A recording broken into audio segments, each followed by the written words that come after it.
አረ እግዚአብሔር ርቆኛል እግዚአብሔር ትቶኛል እያለ ያለቅስ። ምን ሰርተ ነው? ምን አይነት ኃጢአት ሰርተ ነው እግዚአብሔር ይተው? እኔ እንጃ አረ እኔ ምንም አልሰራሁም። ሁሉንም ጠየቀ እያለቀስ አበምኔቱ ጋር ሄደና አባቴ ትቶኛል እግዚአብሔር ትቶኛል። እሳቸው ሌላ ለየት ያለ ጥያቄ ጠየቁት። በምን አወቅ እንደ ይሄው 1 አመት ሙሉ ጤነኛ እንደ 1 አመት ሙሉ ሰው ከቤት ጠፍቶ አያውቅም። 1 አመት ሙሉ በምንም አይነት ፈተና ተፈትኜ አላውቅም። አባቴ እግዚአብሔር ትቶኛል። እና እሳቸው ራሱ አለቀሱ። ቀደም እንዳልኩ ከመከራ የሚሸሽ ከእግዚአብሔር ይሸሻል። እና በዛ በችግር ሰዓት ሰይጣን እኮ እንድታለቃቅስ እንድታጣም እሱ እኮ ጉዳዩ አይደለም። ሆነ አንተ ተቸግረህ የሚጠቀመው ነገር የለም። ከችግር በኋላ በማማረርህ ስለሚደሰት ከፈተና ከመከራህ በኋላ ስለምታጣው እግዚአብሔር በጣም ደስተኛ ስለሆነ ተስፋ ስቆርጥ ደስተኛ ስለሚሆን ስለዚህ ሰይጣን ከችግሩ አይደለም ችግሩ ከችግሩ በኋላ ስላለ ስለሚመጣው ውጤት እሱ ነው በጣም በሶጥሩ ለዚህ ዲዘርቭ እንደሚያደርግ ስለሚሰማው ነው እንደዛ የሚያደርገው። ግን እሱ ላይ ብቻ ነገር እንደመጣ ጌታ እኮ አንተ በመድር ንጹህ ነው በፍጹም ሰው ፍጹም አምላክ ነው ጌታ። አሁን አንተ እየኖርክ ያለው ነው አይደል? እንደኔና እንዳንተ እንደዚህ ልብስ እየቀየረው ፊቱን ታጥቦ ዝም ብሎ ቁርስም ሰዓቱን በልቶ ቤት ኖሮ ተኝቶ ምናምን እኮ አይደለም። እንዳንተ አይደለም ራሱ ይኖረው። አንተ አሁን በዚህ ምድር እየኖርክ ያለው ህይወት ጌታ በምድር እያለ ያኖረው ነው። ብቻዬን ኃጢአት ነው በጣም እግዚአብሔር ስለሌለ ነው አይደለም። እግዚአብሔር አለ ተላለ እንጂ አታምንም ማለት አሁንም በእግዚአብሔር ኤግዚስተንስ አናምንም። በነገራችን በእግዚአብሔር ኤግዚስተንስ የሚያምን ሰው ኃጢአት አይሰራም። ገብቷል? እምነት ማለት ያመንከው ነገር እንድታደርገው ነው የሚያደርገው። መብላት አለብኝ ብለህ ስለምታምን ነው ተለው እንጂ ስለምትስማማ አይደለም። እና ገነት የሚባል ነገር አለ፣ መንግስተ ሰማያት፣ ገሃነም ሲኦል አለ ሲባል ሰው ይስማማል እንጂ አያምንም።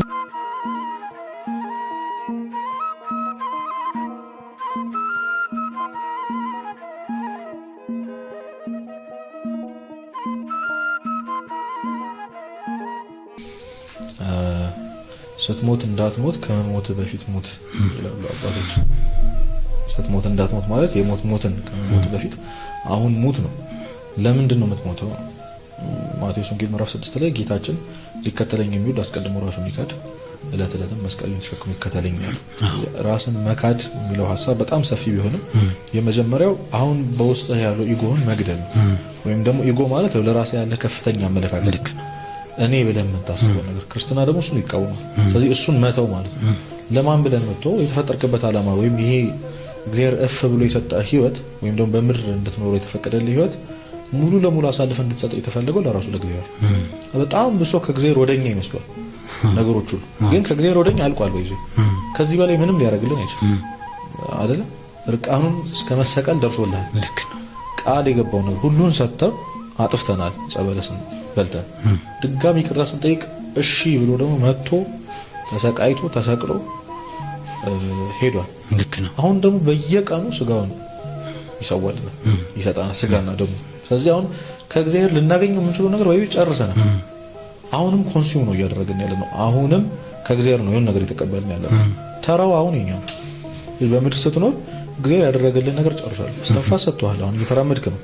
ይሄንን እየሰማን ይሄንን ቪዲዮ እያየህ ነው። ስለዚህ ጨር ምንድነው የምትፈልገው ከዚህ በላይ?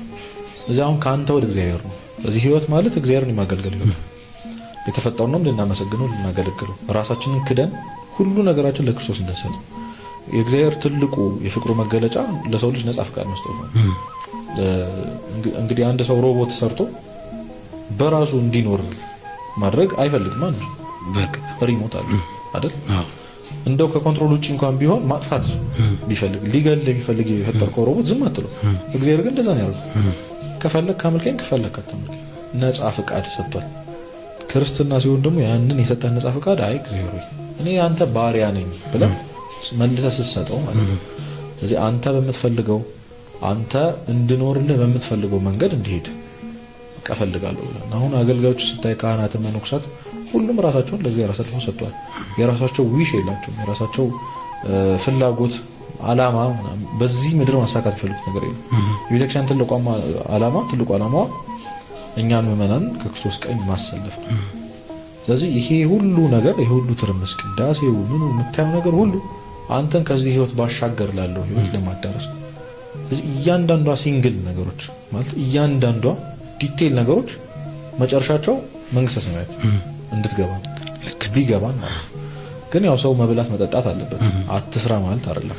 ሊሰራ የማይወድ አይብላን የተባለው መጽሐፍ ቅዱስ በጣም የሚገርመው ነገር አሁን ለምሳሌ ሌሎች ዓለም ላይ ያሉ ሰዎች ካልሰራህ አትብላ ነው የሚሉት። ግን መጽሐፍ ቅዱስ ሊሰራ የማይወድ ነው። ህፃናትና ሽማግሌዎችን ኮንሲደሬት ያደርጋል። ሊሰራ የማይችል የሚለው የማይወድ በቃ ነው የተባለው። የማይችል አይደለም የማይችልን ኮንሲደር ያደርጋል። የሚወዱ ደግሞ አሉ። ከዚህ መውደድ ብቻ ያበላል ያጠጣል። ያን ደግሞ ቃል ገብቶልናል። አሁን እንዳትጠራጠር እንደ ሁሉ ነገሬን ስለሰጠው ነው ከኔ ነው እንዳትል ደግሞ ስለምትበሉትና ስለምትጠጡት ስለምትለብሱት አትጨነቁ ተብሎ ምሳሌ አድርጎ አውፋትን አበባን ምሳሌ አድርጎ ሰጥቷል። ስለዚህ ቃል የገባልህን የሚሰጥህ አምላክ ታማኝ ነው። የከፈተውን ጉሮሮ ማይዘጋ እግዚአብሔር። ስለዚህ አንተ ሙሉ ለሙሉ ትኩረትህን እግዚአብሔር ላይ ማድረግ ትችላለህ። ለመስሏል ከጀርባ አለው እያለ ቶ ስለምትበላው አትጨነቅ። እሱ ነው የሚያስጨነቅ። አትጨነቅ። ስለምትጠጣውም አትጨነቅ። ስለምትለብሰውም አትጨነቅ። ስለቤትህ ስለቤተሰቦች ስለምንም አትጨነቅ። እሱ ነው ያለውልህ። አንተስ እኔን አገልግል፣ እኔ ወደ አሰማራው በአንተ ህይወት ዓላማ አለኝ ይላል እግዚአብሔር። የሆነ ነገር እንድታደርግለት ፈልጎ ነው ያመጣህ። በነገራችን ላይ ቅድም እንዳልኩ ነው ከሱ ልታገኝ የምትችለው ነገር ጨርሳለህ። አንተ አሁን ለእግዚአብሔር ልትሰጠው የምትችለው ነገር ነው በዚህ ህይወት ያለው። ምናልባት አሁን በ30 ዓመት በ40 ዓመት በ20 ዓመት ምናልባት ሳንረዳው ሄደናል። አሁን ግን የመንቃት ጊዜ ነው። ስለዚህ እግዚአብሔር እኔ እስካሁን ራሴን ሳገለግል ቤተሰቤን ስል አጠገብ ያሉ ሰዎችን ራሴን ስጠቅም ኖሬያለሁ። እስኪ አሁን ደግሞ አንተ የምትፈልገው ምንድነው ማለት ያስፈልጋል።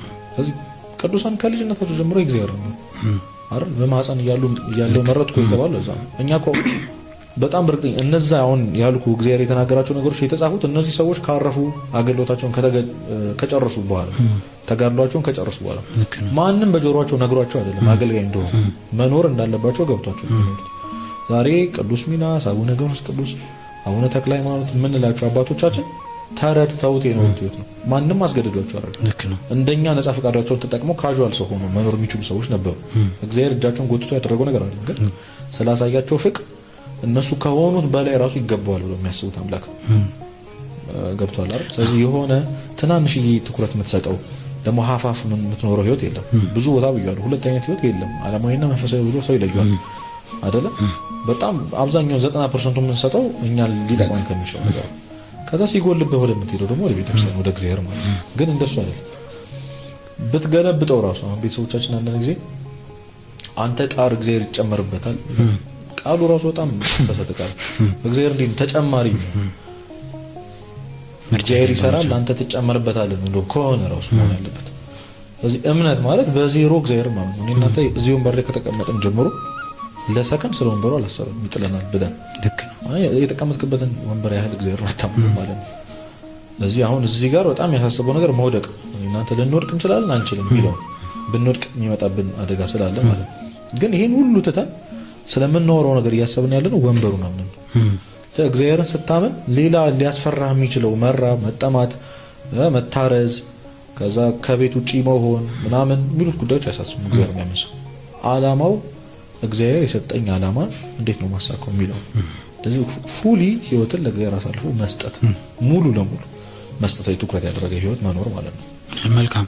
አሁን እግዚአብሔር የሰጠንን ዓላማ እንዴት ልፈጽም ሌላ ነገር ነው። አሁን እኔ ላነሳው የፈለኩ ከህይወት አንፃር የሰጠንን ዓላማ ማስፈጸም ሁለተኛ ጉዳይ ሆኖ እንድናስፈጽም ዓላማችን እንድናስፈጽም የተሰጠንን ህይወት ደግሞ መቅጠፍ እንጀምራናል። መዳረሻውን አላሰብንም፣ ለኛ የሚጠቅመንም አላሰብንም። ግን በህይወት ውጣ ውረድ ሀስል ስናረግ በቃ ከዚህ በኋላ በዚህ ሁኔታ ውስጥ ከመቀጠል ህይወቴን እዚህ ጋር ባበቃስ ስለሚቀጥለውም ነገር ምናምን የምናውቀው ነገር አይኖርም። ግን ዝም ብሎ ከሜዳ ተነስቶ እዚህ ጋር ባበቃስ ማለት የደረሰብን ችግር ከእንግዲህ በኋላ እንዳይደርስብን እንደዚህ የሚያስቡ ሰዎች እዚህ ምን አለ ለነዚህ? ያው ራስ ማጥፋት በጣም የተለመደ ነው ሆኖ ለእግዚአብሔር ይቅር ይበለን። አሜን። ቀላል ነገር አይደለም። የመጀመሪያው እግዚአብሔር ትእዛዝ መጣስ ያንተ ባልሆነ ነገር ስልጣን አለኝ ማለት ነው። በርግጥ እግዚአብሔር ነጻ ፈቃዱን ሰጥቷል፣ ግን አዟል ማድረግ የሌለብንና ያለብን። የመጀመሪያው ነገር አትግደል ማለት እኔ የፈጠርኩትን ነገር እኔ ነው የፈጠርኩትን ነገር አትንካ ነው። ሰው የምትገድል ከሆነ የእግዚአብሔር የራሱ ልጅ ነው እየገደልክ ያለው። ስለዚህ አንተም የራሱ አይደለም ማለት ነው። አውግስቲን የተባለ ሊቅም ይላል ሰው የራሱ አይደለም፣ የራሱ የእግዚአብሔር የፈጣሪ ነው። ስለዚህ ራስን ለማጥፋት ስታስብ ሰው ይልገል እንደሆነ ማሰብ አለበት። ግን ከመግደልና ራስ ከማጥፋት በጣም ትልቁ ዲፈረንስ መግደል ንስሐ አለው። ኦፍ ኮርስ በወሰለ ምን ነው ይሄንን ሁላችን ማወቅ አለብን። ማቴዎስ ወንጌል ላይ ተጽፏል። በመንፈስ ቅዱስ ላይ ስድብ ቃል የተናገረ ስርየት የለውም ተብሏል። ምን ማለት ነው? መንፈስ ቅዱስን ቀና ብሎ መናገር መሳደብ ማለት አይደለም። የመጀመሪያው ነገር እግዚአብሔር ይቅር ባይ አይደለም ብሎ ማመን፣ እግዚአብሔር ያልሆነውን ነው ብሎ ማመን ነው። እነዚህ ሰዎች ይህንን ያደረጉት ለዛ ነው። በጣም ብዙ ፋክተሮች አሉ። በሱስ ምክንያት በጣም ብዙ ሰው ራሱን ያጠፋል። መተው በማይፈልገው እግዚአብሔርን ያስቀየመ ስለሆነ በቃ ይብቃኝ እንዲሆን አንተን ከምኖር እያስቀየምኩ ከምኖር ቢቀርብኝ ይሻላል የሚሉ ሰዎች አሉ። በጣም በህይወት መከራና ፈተና የተፈተኑ ሰዎችም በጣም ብዙ ፋክተሮች አሉ። የትኛውም አይነት ፋክተር ራስን ለማጥፋት ምክንያት አይሆንም። ሞት በራሱ ጊዜ ይመጣል ይሄ አንተ ስለዚህ ለምን በራስ ጊዜ በእጅህ ተጎትቷል? በራስ እጅ የተጎተተ ሞት ደግሞ መጨረሻው ገሃነም። ይሄን ማወቅ አለብን። ስለዚህ አንድ ሰው ራሱን ሲያጠፋ ቤተክርስቲያንን ፍትሃት የማታደርግበት ምክንያት፣ ሁለት ሲኦል የሚገባበት ምክንያት። እኔ አንዳንድ ጊዜ በጣም የሚገርመኝ ጥያቄ አንዳንድ ሰዎች ንስሐ ገብቼ ቆርቤ ራሴን ባጠፋ ችግር አለው ይላል። ይሄ በጣም ብልጥ ለመሆን መሞከር ይሁዳዊ አስተሳሰብ፣ በጣም ይሁዳዊ አስተሳሰብ። እግዚአብሔር የማይወደው እጅግ በጣም አይወደው። እዚህ ኃጢአት ነው። ሰው ምንም ኃጢአት ቢሰራ እኮ ነው እንግዲህ እኛ መጽሐፍ ቅዱስ ላይ ከተጻፉት ኃጢአቶች በላይ ሆነ እዚህ ምድር ላይ ማንም አልሰራም። ማንም ልክ ነው። ግን ሁሉም ስርየትን ሲያገኙ አይተናል። ያልተመለሱት ሲቀሰፍ አይተናል። ስለዚህ እግዚአብሔር እስከ ሕቅታ ፍጻሜ ድረስ ንስሐ የተባለች የተባረከች ነገር ሰጥቷል። መመለሻ እንዳልበደለ ሰው የመሆኛ ነገር ሰጥቷል። በየቀኑ እኮ አንተ ከእንቅልፍ ስትነሳ ንስሐ እንድትገባ ነው በነገራችን ላይ እንጂ በጣም አስፈላጊ ሰው ሆነ አይደለም። ምድር ምን ኦክሲጅን ብታጣብብ ነው ማለት ፖፑሌሽን ቢበዛ ነው እንጂ ምን ታረጋለህ? ራስን ስታዩ ጠቃሚ ሰው አይደለም ማለት ግን ንስሐ እንድትገባበት፣ እግዚአብሔር እንድታገለግልበት፣ ተስፈኛ እንድትሆንበት፣ ተስፋ ያጡትን ሰዎች እንድታጽናና፣ የእግዚአብሔር የቸርነቱ የምሕረቱ ሰባኪ እንድትሆን እና ንስሐ የለውም። ምክንያቱም ከሞት በፊት አንድ ሰው ወደ እግዚአብሔር መንግስት ለመግባት የሚያደርጋት መንገድ ንስሐና ስግደት ነው። ከሞት በኋላ የሌሉ ነገሮች ደግሞ ንስሐና ስግደት ልክ ነው። እንደ ሞትክ ፊት ለፊት የምትቀርበው መላእክት ይዞ የሚያቀርቡ የእግዚአብሔር ዙፋን ፊት የፍርዱ ዙፋን ፊት የምትቀመጠው ያን ጊዜ ምን ብለህ ይቅርታ ትጠይቃለህ? ምን ብለህ ንስሐ ትገባለህ? ስለዚህ ኃጢአት ነው። ምናልባት ቀላል ኃጢአት ሊሆን ይችላል እኮ ቀላል ያላደረገው ንስሐ ስለሌለው ወይም ደግሞ ዳግመኛ እድል እንዳታገኝ ስለሚያደርገው ነውና ይሄንን ስለማያስቡ መጀመሪያ። ሁለተኛው ደግሞ ከሞት በኋላ ህይወት አለ ብሎ የሚያስብ ሰው ራሱ ነገር እኔ በጣም ብዙ ቦታ ተናግሬያለሁ። አንድ አባት ምን ይላሉ? በሲኦል ያሉ ነፍሳት አሁን የሚመኙት ነገር ምን እንደሆነ እንደው ኢንተርቪው ቢደረጉ የመጀመሪያው ነገር በምድር ላይ ከ10 ደቂቃ መቆየት አንድ ይመልሰኝ ነው። የሚመለሱት ለምን ይመስላል? ወዳጆቻቸውን ለመሰናበት ነው አይደል? ንስሐ ለመግባት እዚህ እናንተ እንደዚህ ቁጭ በምናወራበትን ጊዜ አሁን እንደዚህ ስልካችን ይዘን ቪዲዮ የምናይበት ጊዜ አሁን የምትበላበት የምትጠጣበት ዝም ብለህ ዲፕረስድ የምትሆንበት የምትተኛበትን ጊዜ በሲኦል ያሉ ሺህ ነፍሳት እጅግ በጣም ይመኙታል ንስሐ ለመግባት ታመኛል። ለዛ እና ይሄንን ህይወት እንዳለ አሁን ሰው እግዚአብሔር አለ የለም ቢባል አለ ነው የሚለው አይደል? ሰው ከሰው ተደብቆ ነው ኃጢአት የሚሰራው። ልክ ነው። ለምን? በአይኑ ፊል ስለሚያየው ማለት ነው። ልክ ነው። ሰው እንዳለ ያምናል። ሲያምን በአይኑ ያየው ነገር ስለምታምን እዚህ ጋር ኃጢአት አንሰራም። ሁለታችን ስለምንተፋፈር ብቻዬን ኃጢአት የምሰራው ለምን? እግዚአብሔር ስለሌለ ነው አይደለም? እግዚአብሔር አለ ተላለ እንጂ አታምንም ማለት አሁንም በእግዚአብሔር ኤግዚስተንስ አናምንም። በነገራችን በእግዚአብሔር ኤግዚስተንስ የሚያምን ሰው ኃጢአት አይሰራም። ገብቷል? እምነት ማለት ያመንከው ነገር እንድታደርገው ነው የሚያደርገው። መብላት አለብኝ ብለህ ስለምታምን ነው ተብሎ እንጂ ስለምትስማማ አይደለም። እና ገነት የሚባል ነገር አለ፣ መንግስተ ሰማያት፣ ገሃነም፣ ሲኦል አለ ሲባል ሰው ይስማማል እንጂ አያምንም። ብናምን እውነት እንደዚህ አንኖርም ነበር። እንዴ መቼ እንደምትሞት በማታውቅበት ጊዜ እንደዚህ በጣም እኮ መቅበጥ እኮ ነው እውነት። አሁን ነገ በራይድ እዚህ እጂ ወይ ታክሲ እጂ እዚህ ቦታ ምናምን ማለት በጣም መቅበጥ ነው። እኔ መላእክት ቅዱሳን ምናምን ወይም እዛ ያሉ ነፍሳት እንዴት እንደሚመለከቱ እንዴት አይነት ሞኞች እንደሆኑ እግዚአብሔር ነው የሚያውቀው በእውነት። ቅዱስ ዮሐንስ ወንጌላዊ አንድ ጊዜ በመንገድ ሲሄድ ሰው አይቶ ነበረ። የልብስ አሰፍቶ ከልብስ አሰፊ ጋር የሚጨቃጨቅ ለአመት ይበቃኛል አይበቃኝም ይላል።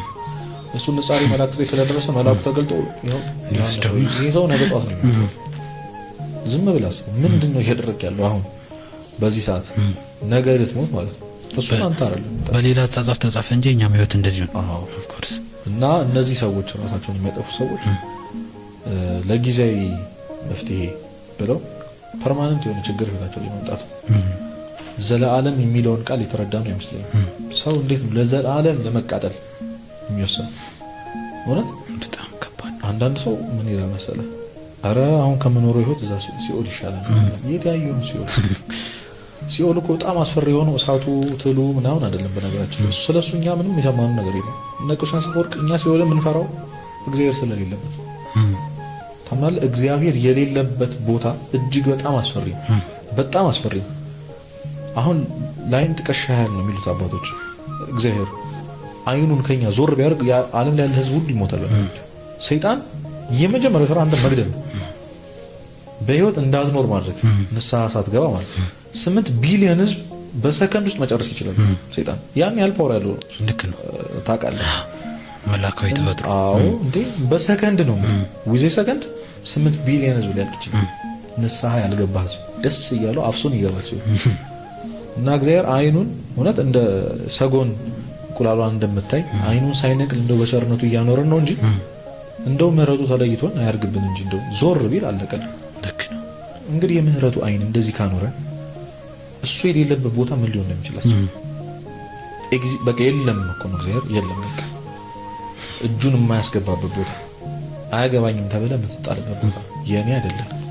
ኑ እናንተ አባቴ ብሩካን የኔ ናቸው እነዚህ ሰዎች እናንተ ደግሞ ተዘጋጀላችሁ የተባሉ እና ይህንን አለማሰብ ይህንን አለማመን እንደሚያልፍ አለማመን የተጻፉትን ታሪኮች አለማወቅ ይህ ሁሉ ታሪክ ኢዮብ የሚባል ሰው እኮ መጽሐፈ ኢዮብ ተብሎ 40 ምናምን ምዕራፍ የተጻፈው እኮ ለኛ አንተ በየትኛውም መንገድ ብትሄድ እውነት እንደ ኢዮብ መከራን ያሳለፈ ሰው አልሰማንም እስካሁን።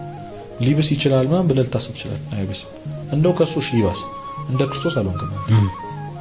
ይህንን ማወቅ አለብን። በጣም ብዙ ጥሩ ህይወት ዲዘርቭ እንደሚያደርግ ስለሚሰማው ነው እንደዛ የሚያደርገው። ግን እሱ ላይ ብቻ ነገር እንደመጣ ጌታ እኮ አንተ በምድር ንጹህ ነው ብለህ ፍጹም ሰው ፍጹም አምላክ ነው ጌታ አሁን አንተ እየኖርክ ያለውን ህይወት አይኖርም። እንደኔና እንዳንተ እንደዚህ ልብስ እየቀየረው ፊቱን ታጥቦ ዝንጠው ቁርስ ምሳ እራቱን በልቶ ቤት ኖሮ ተኝቶ ምናምን እኮ አይደለም። እንዳንተ አይደለም በራሱ የኖረው። አንተ አሁን በዚህ ምድር እየኖርክ ያለው ህይወት ጌታ በምድር ያኖረው ነው እኮ በጣም እኮ እንዴ አንድ ላቆ እኮ ነው ያኖረው። እሱ እንኳን ያልተመኘውን ይሄ ሊኖር ያልፈልገው ነው ህይወት ነው አንተ ይኖርኩ ፒዝ በቃ እና ምንድነው ዲዘርቭ አደርጋለሁ ብለህ የምታስበው እንደዛ ነው። እና ቅዱስ ጳውሎስም በቆሮንቶስ መልእክቱ ላይ ተናግሯል። ለሰው ሁሉ ከሚደርስ መከራ በላይ እናንተ ላይ ደረሰባችሁ። እና የሚፈትናችሁ እግዚአብሔር ራሱ ከፈተናው ጋር መውጫውን ያዘጋጀላችሁ እግዚአብሔር ተብለናል ተነግሯል። እና ያንን አለመረዳት ነው ሰዎቹን ወደዚህ የሚገፋፋቸው። ኦኬ በጣም ጥሩ። እዚህ ህይወት ጋር በተያያዘ አሁን አንዳንድ ጊዜ ሰው የሚኖረው ህይወት አለ። የሚኖረው ህይወት በጣም አስቸጋሪ ይሆናል። በጣም በቃ አሰቃቂ ይሆናል። በዚህ ጊዜ እኔም እግዚአብሔርማ ይሄን ህይወት ሰጥቶኝ አይደለም ወይም ደግሞ እግዚአብሔር ለዚህ ህይወት እንትን ብሎኝ አይደለም። ቅድም እንዳልነው ለዓላማ ነው እግዚአብሔር የሚልከው። እግዚአብሔር ለዚህ ህይወት እኔ መርጦኝ አይደለም። ግን በቃ ይሄ ሁሉ ህይወት እየተደራረበ እርሱን ከማማረር አንዳንድ ጊዜ ክርስቲያንም ስንሆን የማይሆን ቦታ ስንገኝ በቃ ያመነችው ጌታ አልረዳትም ከሚባል እሱንም ከማሰደብ በቃ ሄጄ አንደኛ የምገላገል ይሻለኛል የሚል የዋሳሰብ የሚያነሱ ሰዎች አሉ። እስቲ እንዲህ ይታያል። አዎ እኛ ቤተክርስቲያን በጣም ብዙ ጥልቅ ትምህርት ያስተማረችው ለመከራ ለፈተና ያለን አመለካከት መቀየር አለብን። ያልተፈተነ ሰው የለም። ልክ ነው። ክፉ ነገር ያልደረሰበት ሰው የለም። የማይደርስበት ሰውም የለም። ስለዚህ ዲፈረንሱን በጣም መረዳት አለብን። ሁላችን ቅዱሳንም እኛም ተፈትነናል። ግን ለፈተናው ያለን አመለካከት የተለያየ ስለሆነ ፈተናው ከእግዚአብሔር ያርቃል፣ ፈተናቸው ወደ እግዚአብሔር ያቀርባቸዋል። እነዛን ሰዎች በጣም የተለያየ መንገድ እንድንሄድ ያደርገናል። ተመሳሳይ ፈተና እኔ እናንተ በገንዘብ ማጣት ብንቸገርና አንድ ቅዱስ የሆነ ሰው በገንዘብ ማጣት ቢቸገር ሁለታችን መጨረሻችን ሌላ ነው። ለምን ገንዘብ ማጣት ችግር የሆነበት ቅዱስና ገንዘብ ማጣት ችግር የሆነበት ሌላ እንደዚህ ቤተክርስቲያን መንፈሳዊ ዕውቀት የሌለው ሰው መጨረሻቸው አንድ የማይሆኑ ለዛ ያላቸው አመለካከት በጣም የተለያየ ነው። ከመከራ የሚሸሽ ከእግዚአብሔር ይሸሻል ይላል አባ ጳውሎስ። አስቡ እስኪ በቃ ሌላኛው ስሙ ብለህ አስቡ የእግዚአብሔር እና ቅዱስ ዳዊትም በመዝሙሩ ተናግሯል። ኃጢአተኞች እጅግ ደስተኛ ሲሆኑ ሲበሉ ሲጠጡ ምናምን ያለ በጣም ይዘረዝራል። ከዛ ደግሞ እግዚአብሔር የሚከተሉ ሰዎች ደግሞ እንዴት እንደሚቸገሩ ግን መጨረሻ ላይ ምንድነው የሚለው የእነዛን ሰዎች መጨረሻ ይወት ነው የሚለው ደስተኛ የሆኑ ሰዎች ነው። እና ቅድም እንዳልኩ ለዘላለማዊ ደስታ ትንሽ መቸገር አለብህ እዚህ ምድር ላይ ትንሽ ማለፍ ያለብህ መውጣት ያለብህ ደረጃ አለ ለዛኛው ክብርና ሽልማትና እንደውም አሁን ለምሳሌ አንድ ንጉስ ቤተ መንግስት እየሰራውልህ ነው እና ትንሽ ታገሰኝ እዚች በረት ውስጥ ጠብቀኝ ቢለ በረቱ በጣም ሽታው ይከረፋል እንስሳት ነው ያሉት ለመተኛት አይመችም ሳይቆሽሻል ምናምን እሱ ያንተ ደንታ ሊሆን ይችላል በጣም በእርግጠኝነት ይሄ ሰው እያሰበ ያለው ባለ ስንት መኝታ ቤት ትልቅ አልጋ ምናምን ይያላል እና 10 አመት ብታቆዩ ይሄ ሰው የምር እየተሰራለት እንደሆነ ካመነ ቤተ መንግስት ታግሶ ይቀመጣል። ልክ ነው። ያቺን ጊዜያዊ የሆነች መቸገርን ለዘላለማዊ ደስታ ሲል ይይዛት። እኛ ዘላለማዊ ደስታ አለ ብለን ከልባችን ስለማናምን ይሄ አልፎ እግዚአብሔር የክብር አክሊል ሰጥቶ ከሱ ጋር በሰላም ያኖረናል የሚለው ሐሳብ ስለሌለ ለመከራና ለችግር ያለን አመለካከት ልክ አይደለም። ለዛ ነው ምናማረው እና ኢዮብ የተቀመጠበት ምክንያት ቀደም እንዳልኩ ክርስቶስ ያለፈበት እንግዲህ እዚህ ምድር ላይ ኃጢአት ያልነካት ብቸኛዋ ፍጥረት እመቤታችን ናት። ንጽሕተ ንጹሐን ልክ ነው። እሷ የኖረችውን ህይወት እንግዲህ ማለት እንደ ንግስት እኮ አይደለም የኖረችው የንጉስ እናት ሆና አንተ እኔ እንግዲህ ይገርመኛል። እስኪ በስደት አስበው እስኪ በበረሃ ልጅህን ይዘህ ጌታ ተሸክመ እንደ የኔ ቢጤ ሆነ ስትለምን ማለት ምንድነው ሻው እኔ እንዴት ነው የምንረዳው ይሄንን ሐሳብ እስኪ አስረዱኝ ነው ብላችሁ ነው እሷ እኮ አልኖረችውም። በእውነት አሁን እኔ እናንተ ያለን ነገር ይሄንን የሚሰማ ሰው ከዚህ የተነሳ በቃ እኔ ገንዘብ የለኝም እናቴን ማሳከም አልቻልኩም ምናምን ብለ አሁን እያለፈን ያለው ነገር አለ በጣም ከባድ ነው። ሳንረዳው ቀርተን አይደለም እንደዚህ የምንለው ግን ዝም ብለህ ከመቤታችን ጋር አስተያየው እስኪ አንተ ካለበት የቅድስና ደረጃና እግዚአብሔርን ከበደልከው ነገር አንፃር ይገባናል። አለመጥፋታችንም ጨርነቱ ነው እንደው በዚህ ስላደረገልን ልክ ነው። መተንፈስ እኮ በጣም አይገባህም ሆነ አንተ እኔ እንደውም ብለው አንተ አለቃ ሆነ አሁን ሰራተኛ አንተ እግዚአብሔር እንዳደረገው ቢያደርግህ ምን እንደምናደርግ ይሄ በጣም የታወቀ ነው። ልክ ነው በጣም እንደው እግዚአብሔር እንደው ከዚህ በላይ ማለ ማድረግህ ነው ማለት ያለበት። አሁን የሚደርስብን መከራና ችግር እንደው ጌታዬ አንተ ሆነ እሱ ባይሆን እኔ ሌላ ማለት ቢሆን ማርያም ማን ይመስለከ ምን ማለት የተባለው እኮ ለዛ ከማለት ማን ይመስላል ሌላ ቢሆን ምን ሊወጣ ነበር እግዚአብሔር ባይሆን ነው። በዚህ ልክ የሚታገስህ ማንን ታገኛለህ አንተ? ነጭን ትንሽ መኮርኮ ግን እግዚአብሔር እንድታማር እሱን ከማሳደድና በሚል በብልጠት ሐሳብ ለመሸሽና ሞክራ አታሸንፍ። እዚህ በቃ ልክ አይደለም ይኸውልህ ሰይጣን እኮ የሁሉ ጥረቱ አንተን የሆነ ነገር ውስጥ የሚከት ለምሳሌ አሁን መከራ ምናምን ሁሉ ጊዜ ከእግዚአብሔር ብቻ አይደለም ከሰይጣንም ነው። ኢዮብን የፈተነው እሱ ነው እግዚአብሔር ፈቀደለት እንጂ ልክ ነው። ስለዚህ እግዚአብሔር ፍቃዱ አይመረመርም። እግዚአብሔርን ለምን አይባልም ነውር ነው። በቃ እግዚአብሔር ለምን አይባልም ለምን እንደሚያደርገው እሱ ነው የሚያቆኝ አይደለም። ግን ሰይጣን ነው ይፈትነህ። ሰይጣን እኮ እንድታለቃቅስ እንድታጣም እሱ እኮ ጉዳይ አይደለም። ሆነ አንተ ተቸግረህ የሚጠቀመው ነገር የለም። ከችግርህ በኋላ በማማረርህ ስለሚደሰት ከፈተና ከመከራህ በኋላ ስለምታጣው እግዚአብሔር በጣም ደስተኛ ስለሆነ ተስፋ ስቆርጥ ደስተኛ ስለሚሆን ስለዚህ ሰይጣን ከችግሩ አይደለም ችግሩ ከችግሩ በኋላ ስላለ ስለሚመጣው ውጤት እሱ ነው። ስለዚህ ውጤቱ ላይ ግን ከቅዱሳን ጋር እንለያያለን ወይም ደግሞ መከራና ችግርን ከሚያዩ እውነተኛ ክርስቶስ ጋር እንለያያለን። እኛ እግዚአብሔርን እናማራለን እነሱ እግዚአብሔርን ያመሰግናሉ። አንድ አባት እኮ ሁሉ ጊዜ በጣም ሰው እየመጣ ይጠይቃቸዋል። ቤታቸው ምግብ ነው አይጠፋም ነው የሆነ ጊዜ ጥፍታለ በጣም ተቸገሩ። የሰው ፍቅር ቀነሰባቸው። ሰው እንደድሮ አያከብራቸው። ሁሉም ነገር ተቀየረና እጅግ በጣም አዝነው ግን ሳያማርሩ ቆዩ። እግዚአብሔር ያንን ትግስታቸውን አይቶ መለሰላቸው ያንን ጸጋና አንድ ገበሬ ሲያልፍ በግመል ብዙ ምግብ ተሸክሞ መጥቶ አንኳኳ። ልክ ሲያዩ ታለቀሱ። ዲምን አባታችን ይዤለት መጥቶ ጌታዊ በቃ ስለስምህ ብዬ እንደው ትንሽ መከራ መቀበል የሚገባኝ ሰው አይደለሁም ማለት ነው አሉ። ምን ማለት ይቻላል? ሌላም አንድ አባት ታሪክ ሊጨምር ብዙ ቦታ አንስቷል። እሱም እየዞረ በየበዓቱ እያንኳኳ አረ እግዚአብሔር ርቆኛል እግዚአብሔር ትቶኛል እያለ ያለቅስ። ምን ሰርተህ ነው? ምን አይነት ኃጢአት ሰርተህ ነው እግዚአብሔር ይተው? እኔ እንጃ አረ እኔ ምንም አልሰራሁም ይላል።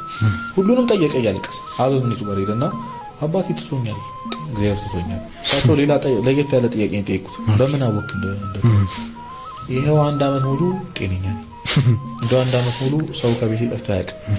አንድ አመት ሙሉ በምንም አይነት ፈተና ተፈትኜ አላውቅም። አባቴ እግዚአብሔር እና እሳቸው ነው ታረከሱ ወቅ ቀደም እንዳልኩ ከመከራ የሚሸሽ ከእግዚአብሔር ይሸሻል። እና በዛ በችግር ሰዓት እግዚአብሔርን ማሰብ የማትችል ከሆነ በቃ አለቀልህ ማለት ነው። አሁን የምትለው ነገር ኢንቴንሽናሊ የምርም እግዚአብሔርን ላለማሳፈር እንትን ከማማረር ምናምን አይደለም። አታማር። ለምን ታማራለህ እንዴ? አታማር። በቃ ሁለተኛ ምርጫ ልስጥህ። ለራስህ ከምታጠፋ አታማር። እግዚአብሔርን እየለመንከው ኑር፣ እያመሰገንከው ኑር።